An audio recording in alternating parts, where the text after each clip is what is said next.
have not had to make payments on these loans since early 2020 because of the scamdemic. The fear at the time was over defaults due to high unemployment at the peak of the scandemic. This, along with the mortgage moratorium, helped some through what could have been rough economic times. Well, the mortgage moratorium ended at the beginning of the year, and millions of homeowners started to make their payments once again. Some had to catch up on the payments, and others had the amount that wasn't paid added to their balance. So student loan payments continued to be on hold once again and was extended again and again. As you know, the Biden administration is trying to pull a fast one by using the emergency powers granted by the scamdemic to forgive student loans. This student loan forgiveness program will allow some a $10,000 forgiveness and others a $20,000 forgiveness of their student loan, but it's been challenged as an unconstitutional dictatorship-like order by Biden, which it is.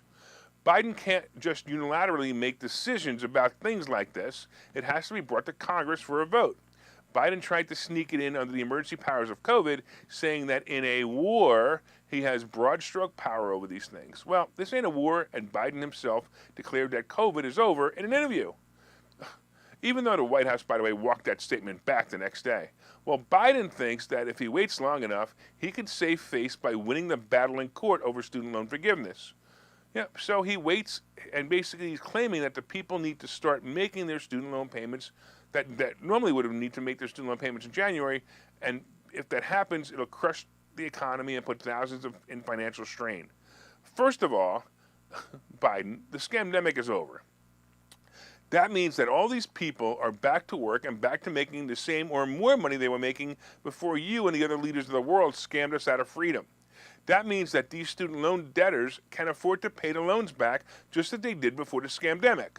Well, of course, any liberal working in unionized Starbucks after spending $60,000 of borrowed money to go back to school for advanced basket weaving is going to be very upset that they have to start paying back their loan as of January. And this was after they were told that their $10,000 forgiveness by the dictator in charge was being challenged, and it would make that's basically would make any liberal's head explode. So Biden has decided to rule with an empty fist, or that is an empty head, I guess, and move the student loan moratorium date another 60 days. Yep, he's once again abusing the emergency powers for his personal gain. This time the personal gain is to keep him from having the lowest approval rate in history. He still has a few points to go, by the way, to get there. Biden is hoping that he will win the lawsuit and have the student loan forgiveness be reenacted. This way he's extending the payment forgiveness until the Supreme Court decides. Sorry, Biden, the forgiveness is unconstitutional, and your move to continue the moratorium in place is also unconstitutional. Just do it the right way. If everyone agrees, it would be fantastic. All right,